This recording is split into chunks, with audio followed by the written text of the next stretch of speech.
finally the main shoals have started to arrive. Dolphins would rush in, causing a bit of a frantic movement. And when this was going on, the birds had the opportunity to dive in.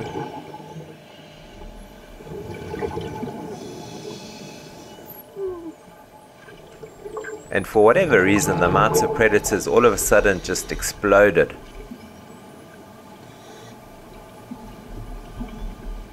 And over maybe 10 or 15 minutes, that big bait ball had dissipated into a fairly small group.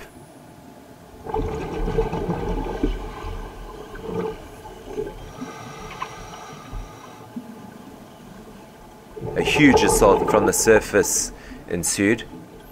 Hundreds, if not thousands, of gannets, little missiles plunging down to 10 or 15 meters.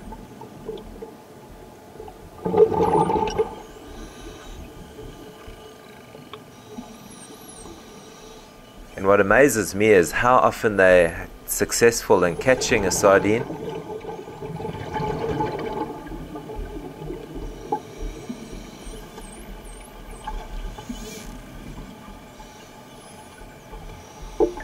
Fantastic visibility, fantastic amount of predators, gannets galore, dolphins galore, and just a great day.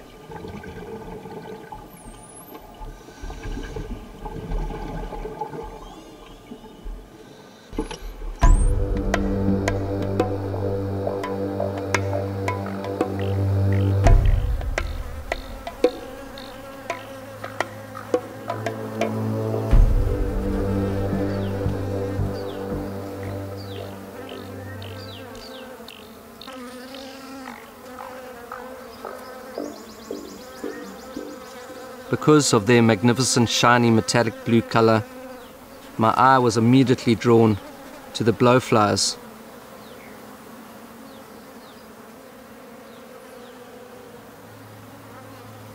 That tongue-like proboscis sucking at the flower definitely showed us how tasty the sticky covering on the flowers were.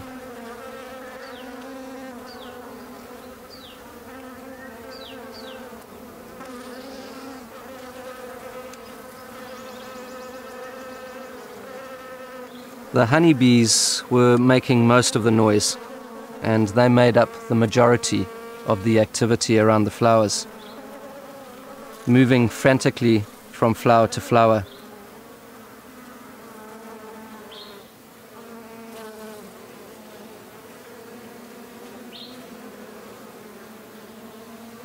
A common diadem butterfly had also flown in to sample the sweetness.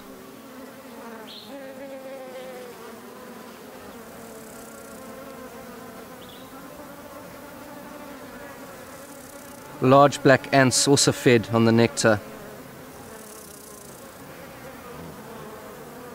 One bee almost knocking an ant right off the flower.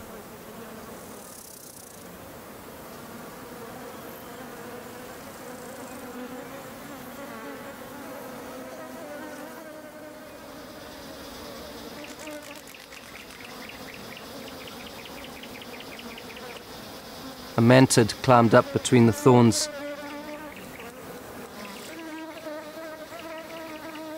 This mantid is only 25 millimeters in length, not much larger than a bee.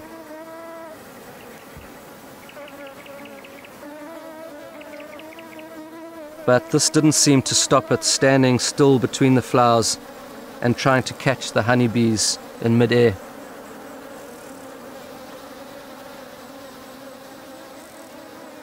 Today was a day full of color and sound.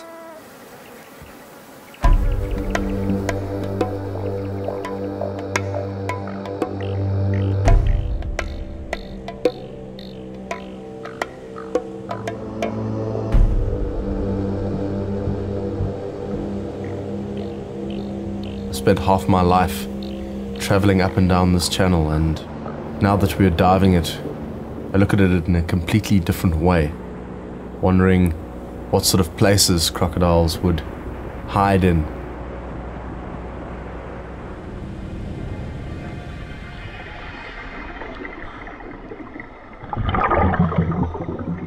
As we entered the water, we picked up a series of hippo channels, literally tunnels that were carved out, and there was a great current flowing in from the outside into this channel.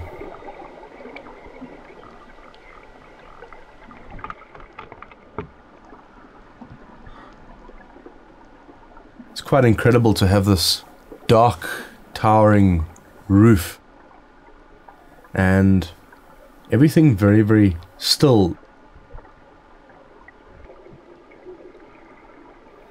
Some of the areas of vegetation are incredibly pretty, quite dense.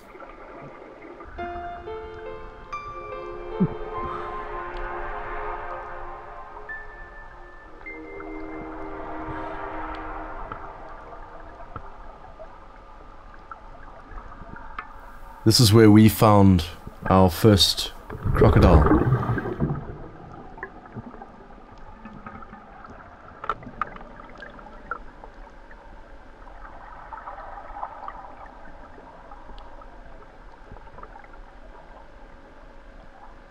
This croc must have been 3.5 meters. He was really a substantial croc.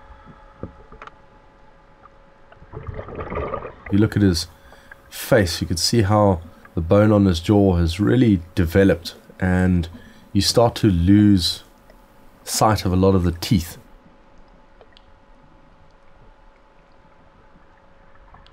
What was quite astounding to me was the size of the base of his tail. It was incredibly thick.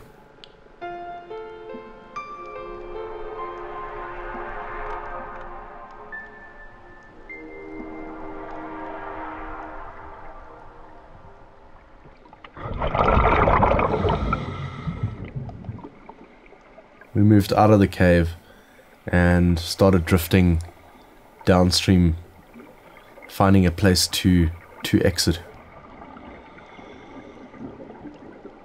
It was a great dive, heart beating quite fast during the beginning of this dive.